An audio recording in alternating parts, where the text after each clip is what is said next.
My guest today is Ambassador Raul de Luzenberger, who is, believe it or not, Italian, and he represents the European Union here in Armenia.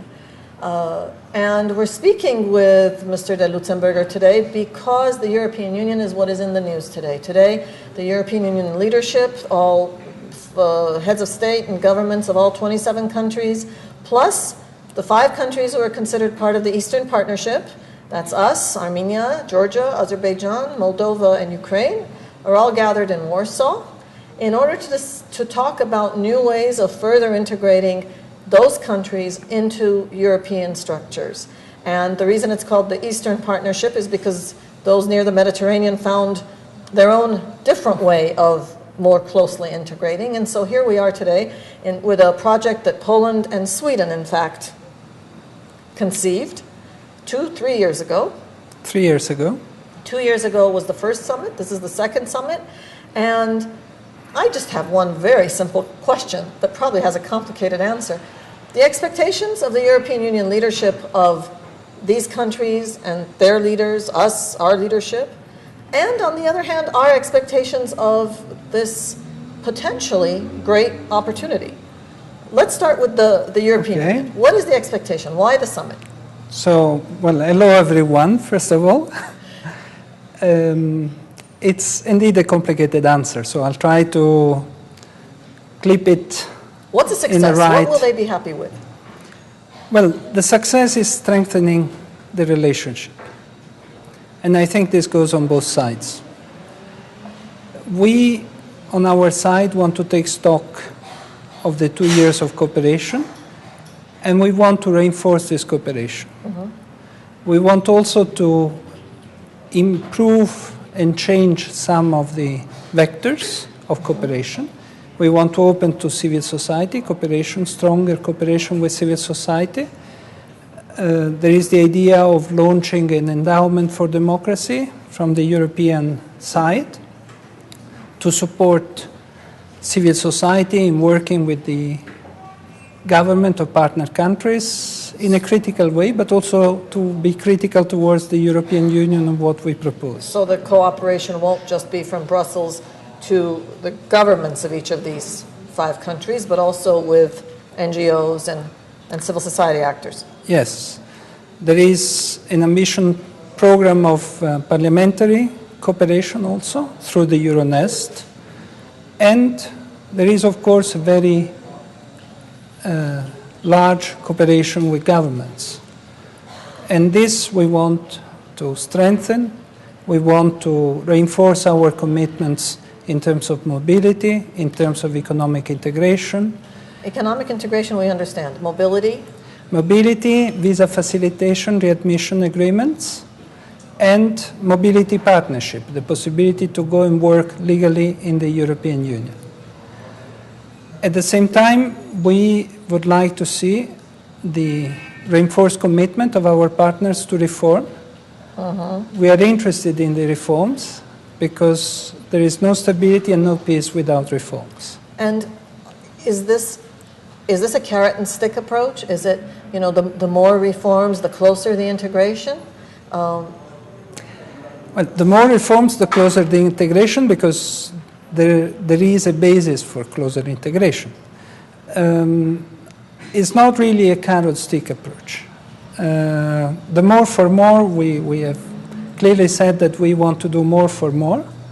That's a good one. But it's not a less for less. This is a very clear also message that we've passed. And I think the part that usually misses us is that, you know, these reforms that we're talking about really aren't just the very global political reforms and educational reforms. Of course, I'm sure they include those.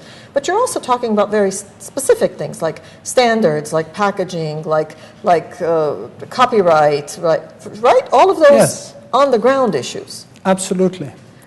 And there are guidelines to help us jumpstart on all of those? Well, the guidelines are the EU acquis, the legislation and regulations of the European Union.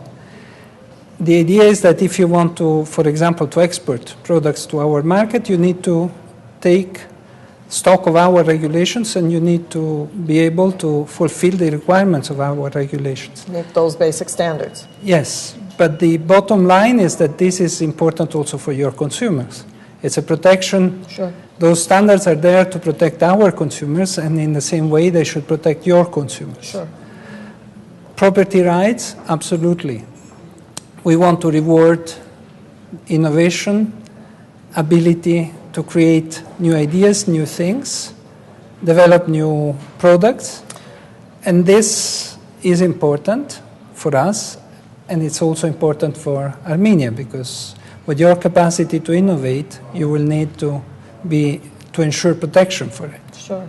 It's a whole different time frame approach, and this requires that we think in the long time frame, and that's something we're going to have to do. Do you sense resistance from our leadership, or is this a willing partnership?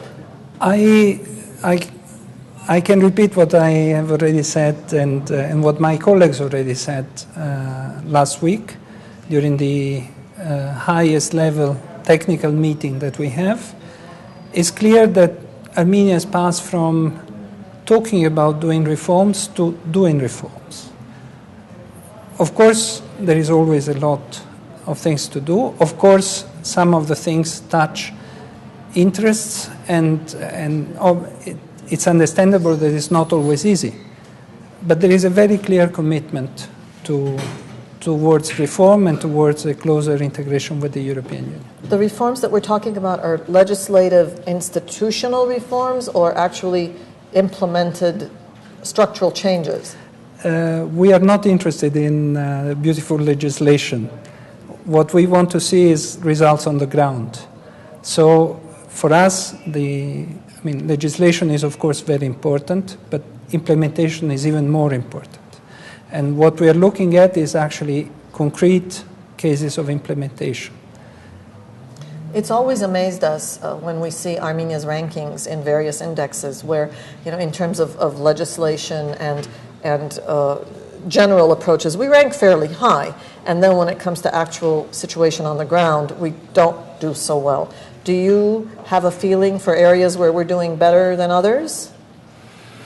Are we more willing to jump into some things than others? Is there more resistance in some places? You've given me a very interesting question. I think there has been a very important progress for example, in political areas in the last months. This, of course, will need to be further strengthened. You would know about those advances because you had some participation in bringing those about. We've done something. We have seen a very strong commitment in, for example, creating a very strong human rights defense office, which is a concrete tool to promote human rights defense in Armenia. We see the goodwill and intention to move forward in judicial reform and in other key areas, but in many areas there is still a lot to be done.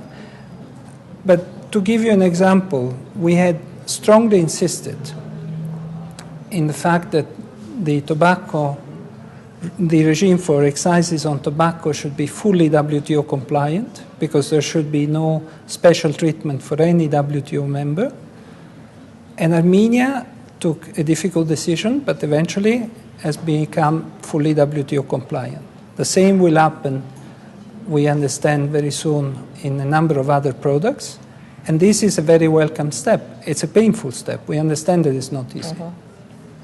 I think our task, Ambassador, in the weeks and months and years, I suppose, to come, is to try to dissect all of these in ways that our audience and our people understand, and try to talk to you. And I know that your term is ending and your successor, to see where it is that the people, the citizens, can also do bottom-up pressure in order for some of these changes to happen quicker, so we can benefit from the integration sooner.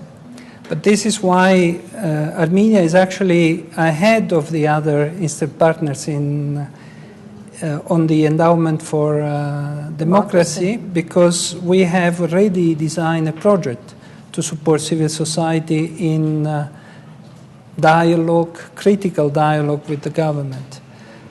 It's a project that we will be able to launch very soon, so it will come as a first experience and will help civil society to learn how to use the endowment for democracy when this will come to gear.